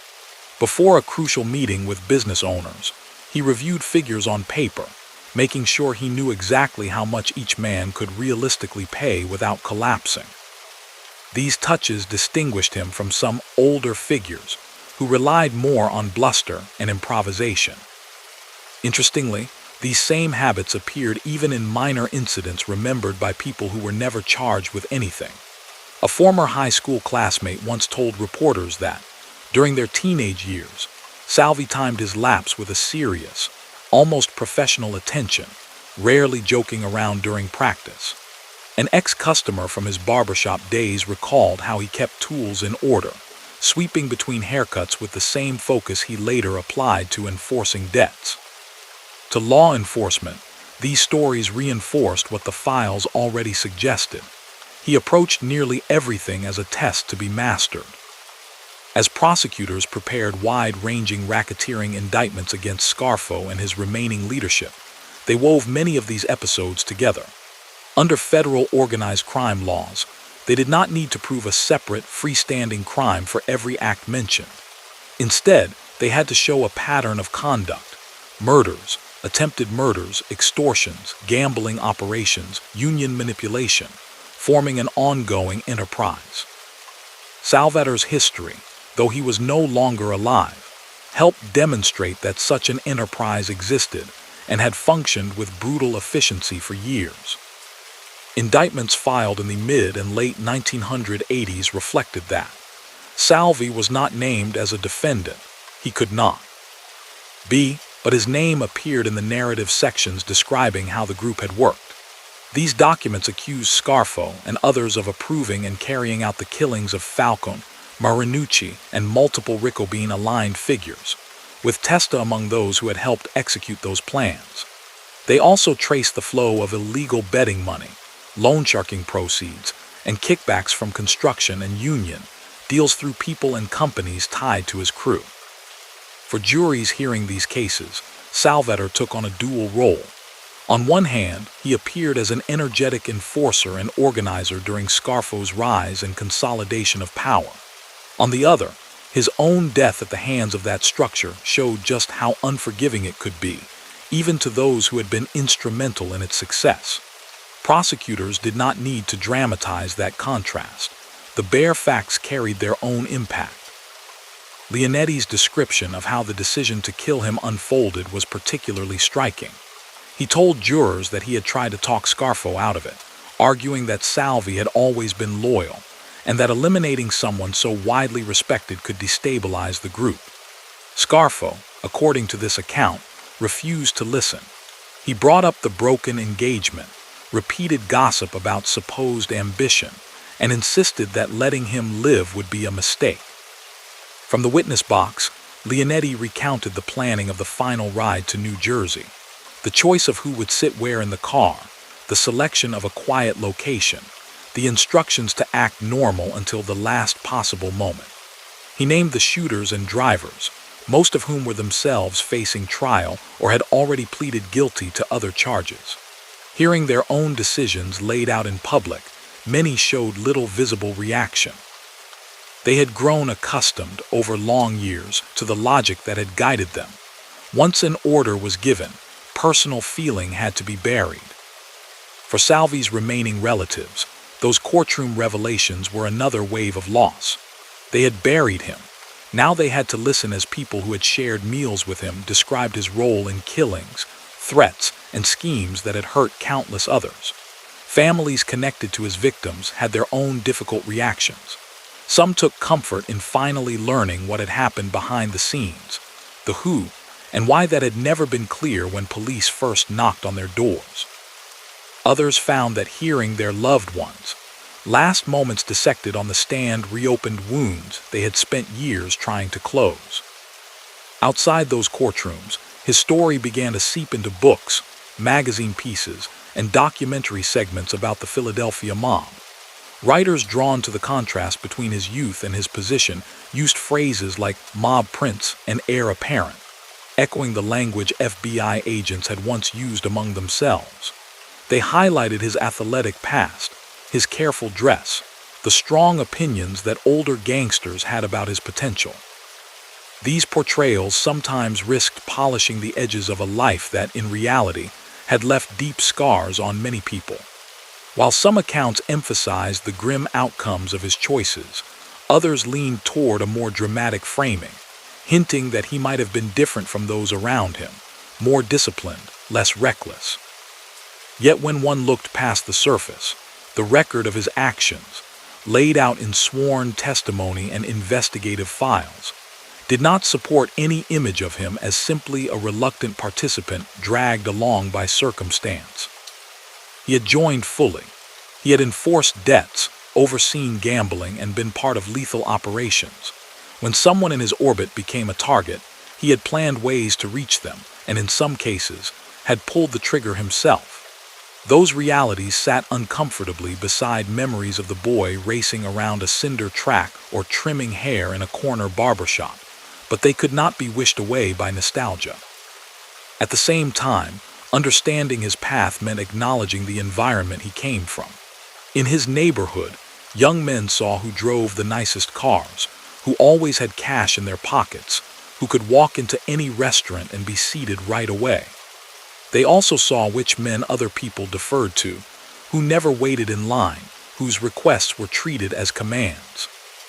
When one of those figures was your own father, and when your earliest errands were for his friends and partners, stepping off that track was not as simple as it might have been for someone growing up elsewhere. By the end of the decade following his death, much of the structure he had helped build was in ruins. Scarfo and key lieutenants were serving lengthy federal sentences. Some of the younger men had entered witness protection, scattered to distant states under new identities. Others, refusing to cooperate, remained behind bars. A few tried to keep old rackets alive on a smaller scale, but the combination of aggressive law enforcement and internal distrust made any grand resurgence unlikely. In that dismantled landscape, Salvatore's memory held different meanings for different people. To some former associates, he was a symbol of wasted promise, a man who might have led had he lived and had the world around him evolved in another direction. To agents and prosecutors, he was a case study in how thoroughly a talented, driven person could be absorbed by a criminal enterprise, using those talents almost exclusively to harm rather than help. To residents of his old blocks, he was at once the neighborhood kid they remembered, and the emblem of a dark chapter they were glad to see close. However one viewed him, the facts remained. He had risen quickly, left a trail of damage behind, and been cut down by the same code he had enforced on others. The younger runners who took to the track at his old school in the years after he died likely knew his name only vaguely, if at all. Their lives moved forward on a different path. His story stayed behind, a complicated, cautionary thread woven into the larger history of a city's long struggle with the pull of its own underworld. As the years moved forward and the 1980s faded into the early 1990s, the city changed its skyline, but the stories people told about its underworld kept circling back to the same names. Scarfo, Bruno, Riccobene, Leonetti, and always, somewhere in those conversations, Salvatore Testa. New restaurants opened along South Street, old corner bars became coffee shops, and casinos in Atlantic City adjusted to tighter rules and shifting fashions. Yet in offices where case files were stored, his name remained fresh ink on hundreds of pages. New detectives assigned to organized crime squads were handed thick binders from older colleagues. Inside those binders, the story of the Scarfo era unfolded, with Salvatore's movements and decisions woven through it. For many of those younger investigators, his career served as an example of how quickly someone could move from errand boy to central figure. They studied surveillance photographs, a slim young man in a suit stepping from a car, pausing at a pay phone, leaning in to speak to someone through the open door of a club. They listened to recorded snippets where his name came up in coded chatter. They read interview notes from informants who, years earlier, had described him organizing collections or tracking potential targets. Training sessions for prosecutors sometimes used his life as a case study. When attorneys prepared to bring racketeering charges against other groups in different cities, they looked back at the Scarfo prosecutions as models. Charts projected on screens traced lines between names, companies, and crimes. Salvi's photo often appeared near the center of those diagrams, linking gambling operations, loan schemes, and violent acts. In these rooms, the emphasis was not on making him into a colorful character, but on understanding the structure that had enabled him. He had been born into a setting where his father already had one foot in legitimate business and another in hidden cash ventures. He grew up in a tight neighborhood where the local power structure didn't just include elected officials and clergy, but also men who had never run for anything yet seemed to command everything within a few blocks. That environment, combined with his own personality and choices, had shaped his path. Law students and criminology researchers began writing papers that mentioned him. They used him as a lens to examine questions about generational involvement in organized crime, how the children of established figures were drawn in, how much free choice they had, and whether it was possible to break the cycle. They compared his story with those of other mob families around the country, noticing similar patterns. A father's reputation opened doors, provided protection, and set expectations. A son, seeing both the advantages and the dangers, had to decide whether to follow or try to carve out a different future. In Philadelphia, police officers who had once trailed him on nighttime runs through the city occasionally spoke about him after retirement. Some remembered the irony of watching a man they believed responsible for homicides jogging alone in the early light, seemingly just another runner staying in shape. They used those memories to tell younger officers not to reduce any suspect to a single image. A person could be polite in conversation, disciplined in habits, and at the same time fully committed to illegal, destructive work. Writers and filmmakers looking for material about the Scarfo years drew heavily on court transcripts and memoirs. In those accounts, Salvatore appeared as one of the few figures from that period who combined a second-generation background with frontline involvement in violence. Some authors focused on his youth, contrasting his age with the severity of the crimes described. Others highlighted the fact that he had been killed not by police or rivals from another city, but by his own side. Books based on Leonetti's cooperation presented scenes where Salvi sat in small rooms with Scarfo and other trusted men, going over lists of names, deciding who would handle which jobs. Those passages showed him not only as a trigger man, but as part of the decision-making process, weighing risks and suggesting methods. He was not portrayed as someone dragged reluctantly into action, but as a participant who understood the stakes and embraced his responsibilities within that closed system. Some chapters in those books returned to the Falcone case, laying out details that had once been known only to a handful of people. They described Falcone arriving for what he believed was a standard business discussion, only to face questions that quickly turned hostile. Tension rose, and within minutes, the room that had seemed like a setting for everyday negotiations became the site of a killing. According to those narratives, Salvi was close at hand, one of the men who had agreed beforehand that Falcon would not walk back out. Other sections focused on the aftermath of his father's bombing. They portrayed a young man driven by grief, anger, and pressure from above to show that his family would not absorb such an attack without responding. The ride that ended Marinucci's life was presented as both a personal and professional assignment. It was vengeance for a father and a demonstration that Scarfo's regime would not tolerate conspirators within its ranks. Accounts of the Riccobene conflict highlighted Salvi's role as a field leader, describing him driving slowly down blocks where targets were thought to live, pointing out doorways, alleys, and side streets to younger associates who had never been in those neighborhoods before. They showed him dividing men into teams, reminding them of times and escape routes, insisting that watches and radios be synchronized. While much of this information came from memory years after the fact, it fit with the broader portrait drawn by multiple sources. A man who planned with the same intensity he brought to athletics. These richly detailed depictions risked, at times, giving his story the shape of a crime drama. Yet when read alongside victim impact statements and testimony from families of those who had been killed, the glamour faded quickly. Parents spoke about sons who had gone to work one morning and never come home. Widows talked about nights spent waiting for footsteps that never sounded on the stairs.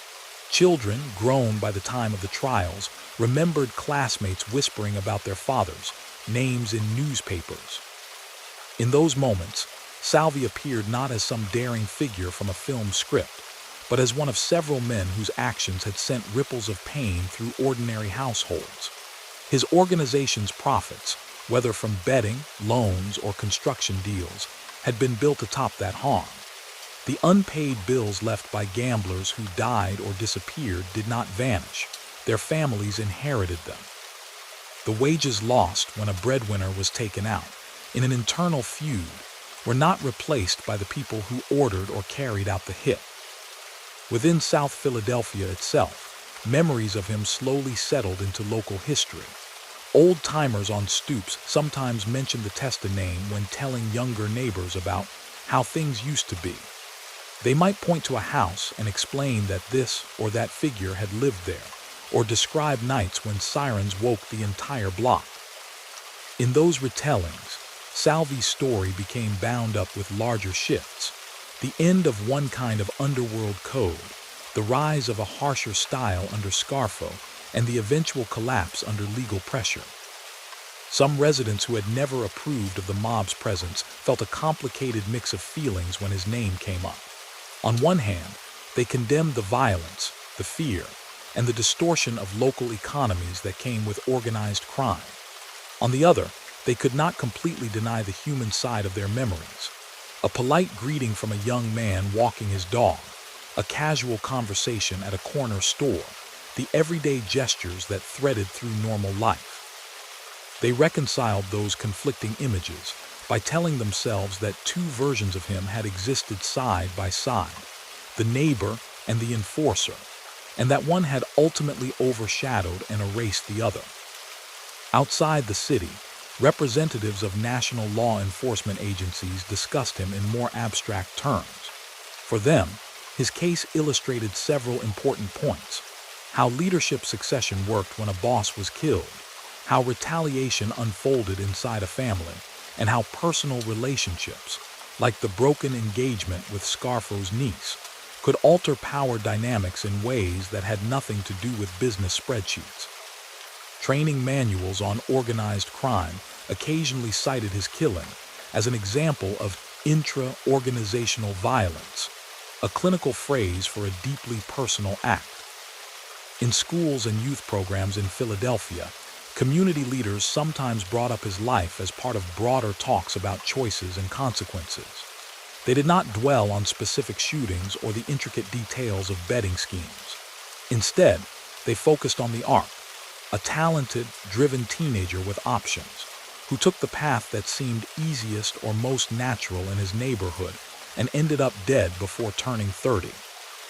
They contrasted that ending with the quiet, unremarkable lives led by classmates who had taken jobs in trades, gone to college, or moved away. For young listeners, those stories were more immediate than faraway headlines about crime in distant cities. The Testa name was local. Some knew relatives of his friends. Others walked down blocks where he had once lived. The idea that such a figure could have been outrunning laps on the same school track a decade or two earlier brought the lesson close to home.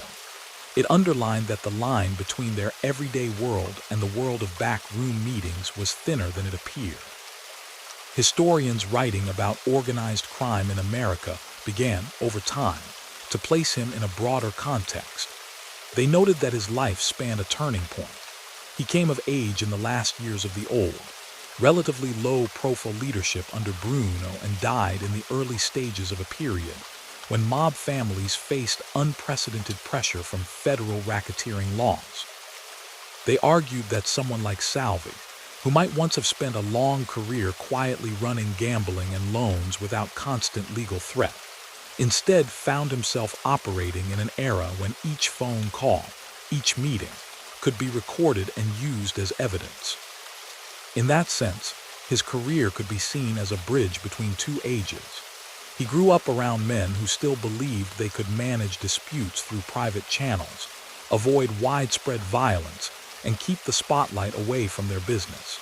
He then worked under a boss whose choices brought constant attention and an eventual avalanche of indictments. Caught between those two styles, he adapted by intensifying his own discipline. But discipline alone could not shield him from either law enforcement scrutiny or the rising paranoia above him.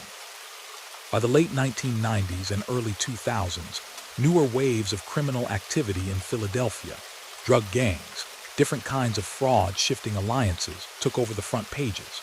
The old Scarfo trials were no longer fresh news. For many in the wider public, Salvatore's name became just another entry in long articles about a past era.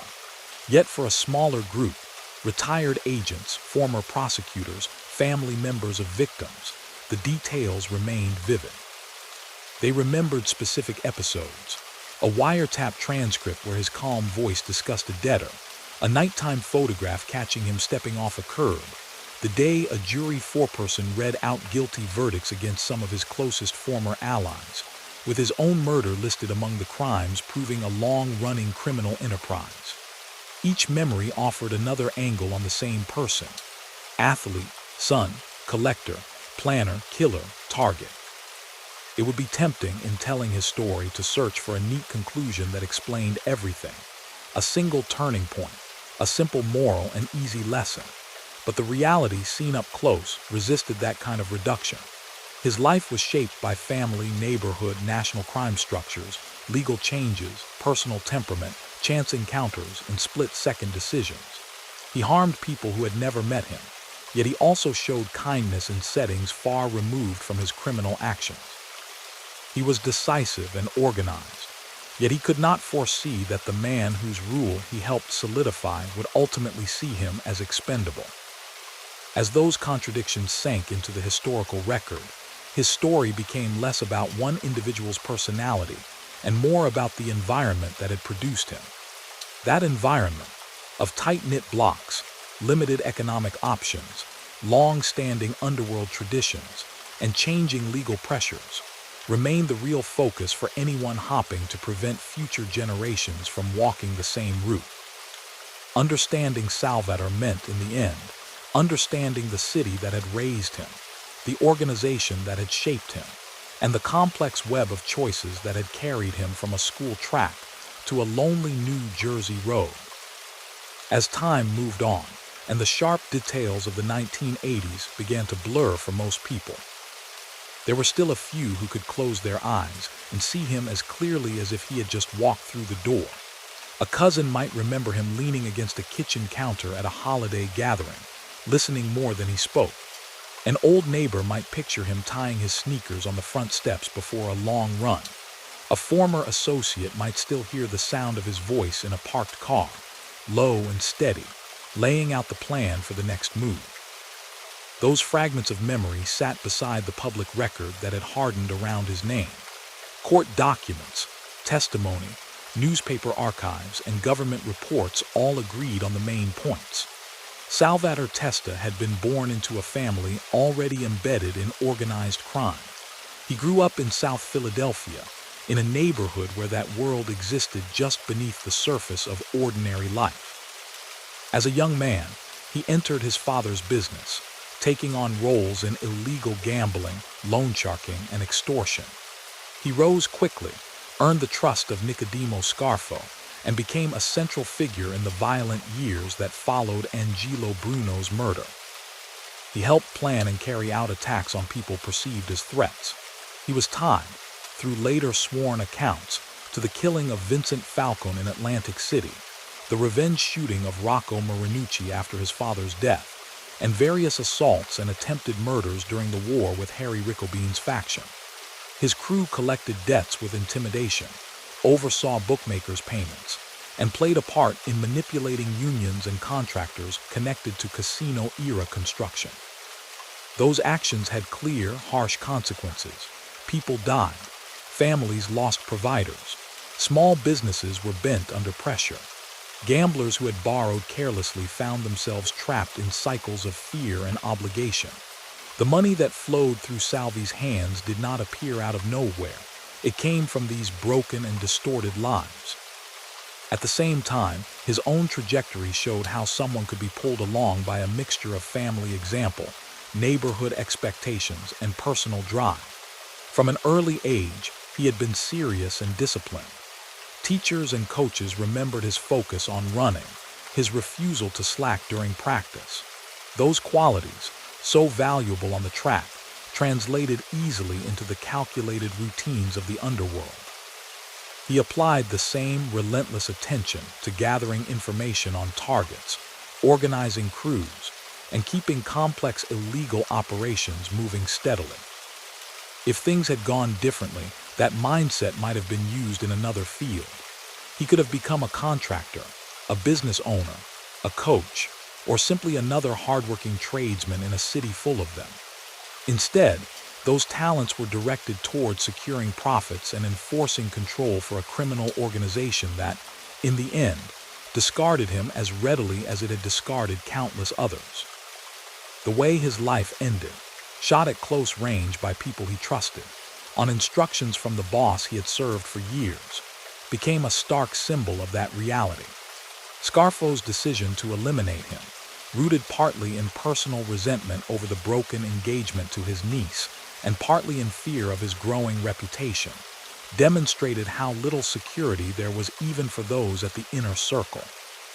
The very code that emphasized honor and loyalty could be twisted instantly to justify the removal of someone once praised as indispensable. In the years after his death, more details came out through Leonetti and other cooperating witnesses about how that final decision was carried out. There were descriptions of conversations where Scarfo insisted that Salvi had become too big, that he might someday challenge for power, even though there was little evidence he had actually done so. There were accounts of the planning meetings, who would invite him for the ride, who would sit where, which road they would take, and where the car would slow down enough for the gun to be used. Those accounts also revealed something else, the discomfort felt by some of the men involved. They had hunted rivals and suspected traitors before, but this assignment was different. They were turning on someone they knew well, someone whose abilities they respected. Yet within that life, personal unease did not outweigh an order from the top. The same system that had taught them to obey without question now demanded that they ignore any private misgivings. So they went ahead, proving once more how the internal logic of organized crime could override individual conscience. Back in South Philadelphia, the Testa family faced a quieter, longer-lasting burden.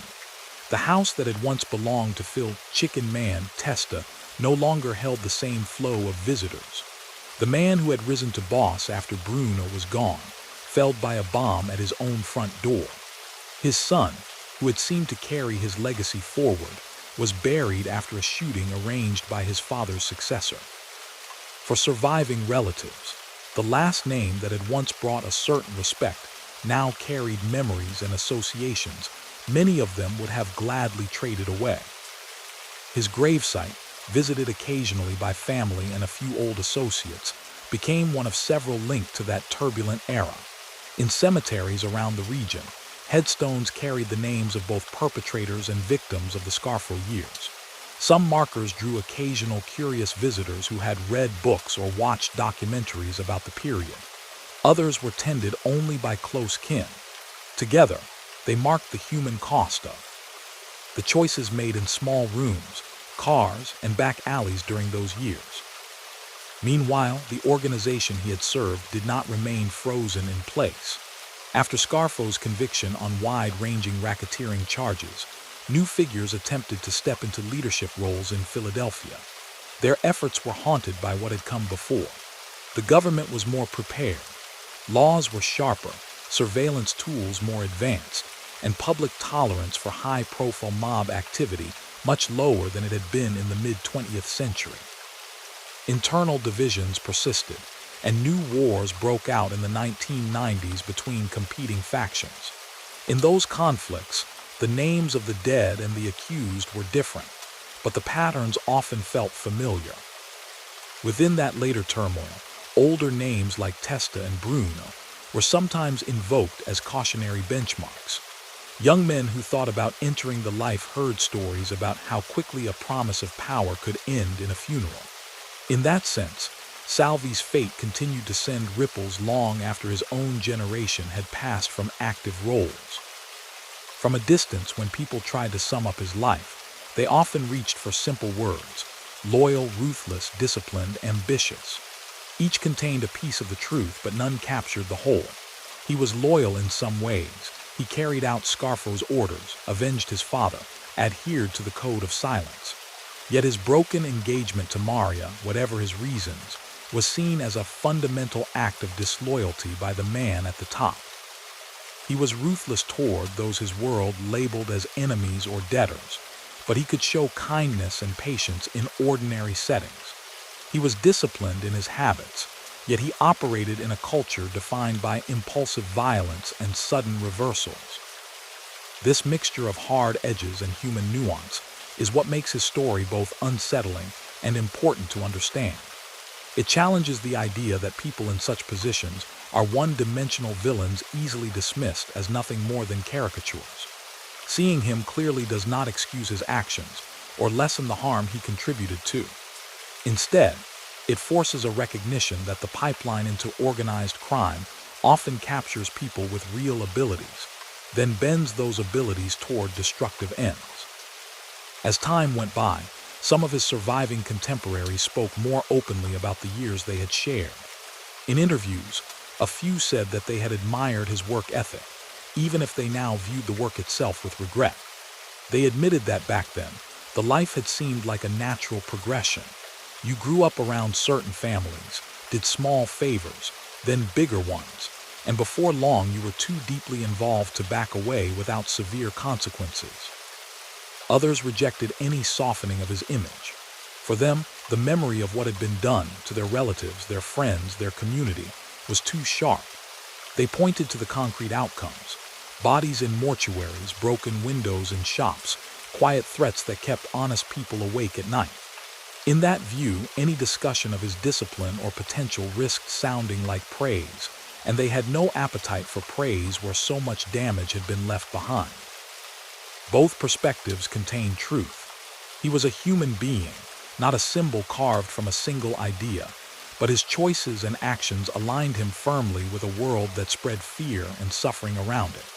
That tension between the person he was and the role he played sits at the core of why his name still appears in discussions about organized crime decades later. In the scholarly work that followed the major prosecutions of the 1980s and 1990s, his case helped researchers and policymakers think more deeply about prevention. If someone like Salvatore, with evident discipline and intelligence, could be drawn into a criminal life so thoroughly, how could communities create alternative paths strong enough to compete? How could schools, youth programs, and local economies offer realistic options that held as much appeal as the quick money and status available on certain corners? Some efforts focused on breaking the romantic image of the mob that occasionally still appeared in popular culture. Community leaders emphasized stories like his, not as adventures, but as warnings. They highlighted the ages at which many key figures died or were imprisoned: late 20s, mid-30s, early 40s. They pointed out how few long retirements existed in that line of work. They brought families of victims to speak about the long shadows left by a single violent night. In that context, Salvi's death at 28 became a potent example. Here was someone who, for a brief period, had seemed to have everything that life offered: money, influence, respect within his circle, and a reputation that reached beyond his city. Yet all of it vanished in seconds on a back road, leaving behind grieving relatives and a stack of case files. Looking back across the full span of his story, from his childhood runs through South Philadelphia to the courtrooms where his actions were later dissected in his absence, one can see more clearly the chain of cause and effect. Every small choice connected to a larger web, each favor done for his father's associates, each envelope delivered, each new responsibility accepted. None of those early steps guaranteed where he would end up, but together they made turning away harder and harder. By the time he was attending strategy meetings with Scarfo, helping plan killings, and overseeing wide-ranging money operations, the idea of stepping off the path had become nearly unimaginable. He was bound not only by loyalty and fear, but also by identity. He was Phil Testa's son, the crowned prince in the eyes of many, the man others expected to see at the center of any serious conversation. That identity brought him status right up until the moment it made him too visible, too threatening, and marked for elimination. If there is a lasting lesson to be taken from his life, it may lie in how quietly such paths begin and how loudly they tend to end. On the surface, the first steps look almost ordinary: small errands, family connections, after-school jobs. Only later do the stakes rise, sometimes so gradually that the person walking hardly notices how far they have moved from where they started. For those who, years after his death, walked the same streets where he once trained, the contrast could be striking. A teenager might run past row houses without realizing that a generation earlier, another young man with the same drive had followed the same route, only to channel all that determination into work that led to grief on all sides. The pavement was the same. The possibilities were still open. The difference lay in which doors were chosen, which invitations accepted, which voices believed. In the end, Salvatore Testa's story is not simply about one man who rose and fell inside a criminal organization. It is about a city, a time, a set of customs and expectations that shaped him, and that he, in turn, helped sustain. It is about the damage done when talent is steered toward fear instead of contribution. It is about how the very discipline that could have built something lasting instead enforced a structure that consumed its own. Long after the last trial ended and the last appeal was denied, his name remained inked in the records and etched in the memories of those who lived through those years. For most people now, he is a figure from history, a cautionary tale told in classrooms, documentaries, and late-night conversations on Philadelphia stoops. The streets that knew him best continue on, filled with new families, new ambitions, and new stories, each one another chance for a different ending. And as the night settles once more over the silent empires, we step away from the restless world of Salvatore Testa, a life marked by ambition, loyalty, and a future that burned bright but brief. His story lingers softly in the darkness, a reminder of how quickly power can rise and how suddenly it can fade. If this journey helped you relax or drift toward sleep, remember to like the video, subscribe, and share your city and the time you're listening in the comments. Your support keeps these quiet stories alive. Now let your breathing slow, let the silence settle in, and allow the echoes of history to guide you gently into the night. Good night.